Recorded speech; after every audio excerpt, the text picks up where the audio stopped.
मित्रांनो, शेती मातीशिवाय पर्याय नाही. विहीर, तुडुंब भरलेलं पाणी, लिंबाचं झाड, अगदी पिंपळाचं झाड,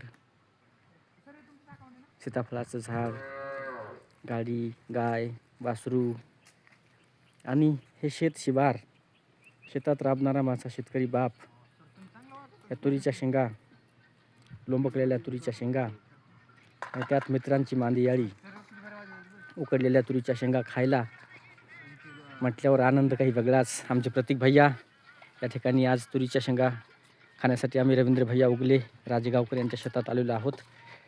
तर तुरीचं शेत, या लोंबकळणाऱ्या शेंगा आणि सुंदर असा आस्वाद घेण्यासाठी आमचे आदरणीय मॉडेल कॉलेजचे मराठी विभाग प्रमुख डॉक्टर बाळासाहेबजी सोनवणे सर स्वतःहून या उकडलेल्या शेंगासाठी मेहनत घेत आहेत. गरमागरम उकडलेल्या तुरीच्या शेंगा याचा आस्वाद शेतात जाऊन घेणं काही वेगळाच असतो. आमच्या खोदे सरांच्या जिभेला लईच चवना असतो.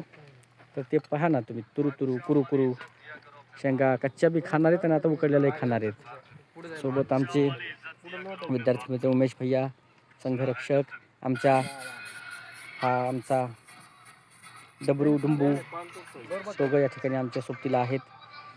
खरंच शेती, माती, नाती आणि आपली संस्कृती आपण जपलीच पाहिजे. धन्यवाद. जय जवान, जय किसान.